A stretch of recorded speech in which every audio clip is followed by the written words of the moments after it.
Hey guys, welcome back and thanks for joining me. Today I am going to cover the top 10 places that I think you should visit if you do a Cornwall or Devon road trip like I did.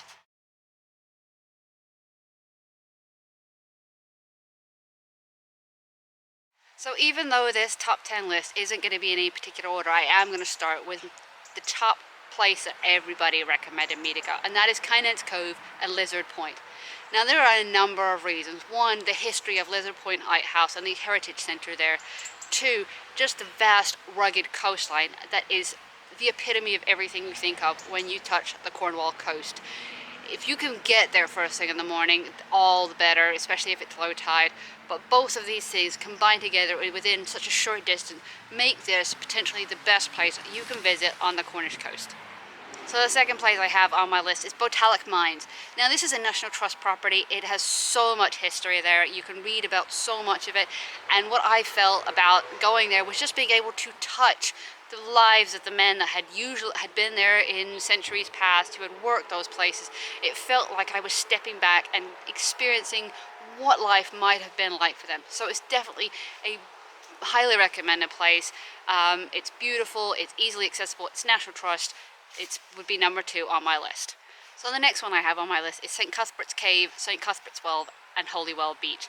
Now this is unusual for me to pick a beach because I don't like sand, but this was such an incredible place to visit with the sand dunes, the river running through the sandy beach, just wide expanse of sand, ability to check out rock pools, but the several caves along there, and checking out St. Cuthbert's Cave with the limestone well in the back of the cave was absolutely stunning. It was a very unusual place, it was quite unexpected, and it's very dog friendly.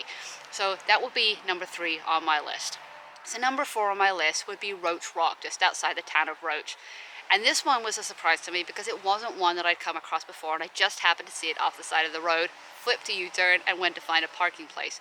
Now this 14th century or 15th century, 1409 chapel and living quarters is perched on the top of a massive rock, and it's really unique.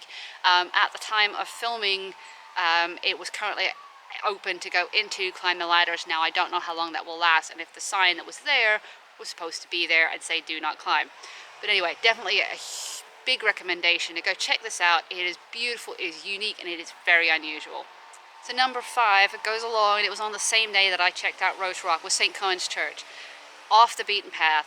It is a massive ruin, but completely overtaken by Mother Nature, which made it feel so different, so unusual, and so untouched.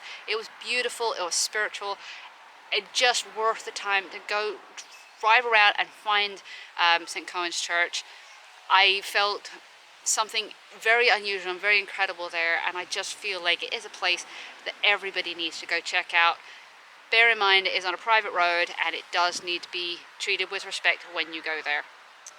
Alright, number 6 on my list. Again, remember, these are not in any particular order. It was St. Nectarines Glen and Rocky Valley. Again, this was one of those places I just didn't know what to expect going into. St. Nectarines Glen, you've got to walk there. It was one of the few pricey things on my list of things to do. But walking in there, it's another one of those very spiritual places. It has been a pilgrimage place for centuries, and I found out why, I could see why. You will get your feet wet if it's been raining in any way, shape or form, but the waterfalls are stunning, and it isn't hugely popular. It's a fairly well kept secret, and definitely recommend it. Rocky Valley, difficult path to walk down to. It does take a little bit of finagling on the path, so it wouldn't be easily accessible to those with mobility issues, but definitely worth the half-mile walk down into Rocky Valley to just be surprised by the waterfalls and the cascades I got to view there. And from what I understand, other people have told me, being there at high tide when the wind is blowing through up into the valley just makes it that much more special.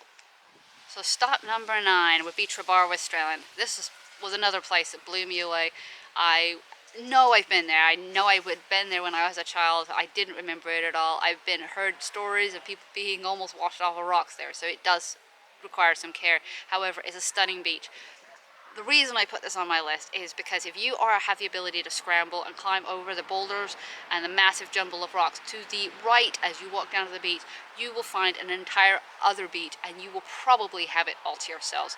Again, another low tide exploration, but definitely needs to be on this list and for you to go check out. definitely a dog-friendly place too. And last on my list, and I left this for last just because this was probably my personal favorite, I was absolutely awed by that, and that's Merlins Cave. Now this is another one of those things that you have to go check out at low tide, and you can do it in conjunction with Tintagel Castle. Would definitely recommend that. But Merlins Cave absolutely blew my mind. I was blown away by it. I don't really have the words to explain how it made me feel. But the entirety of Merlin's Cave at low tide, you can walk basically all the way through it, or walk through the water, scramble out the other side. It just has an unusual construction, and if you feel up to it, go ahead and go all the way through. But it was definitely the top place on my list that I found myself falling in love with. So that's it for my top 10 list of places I think you should visit if you do a Cornwall-Devon road trip in the UK.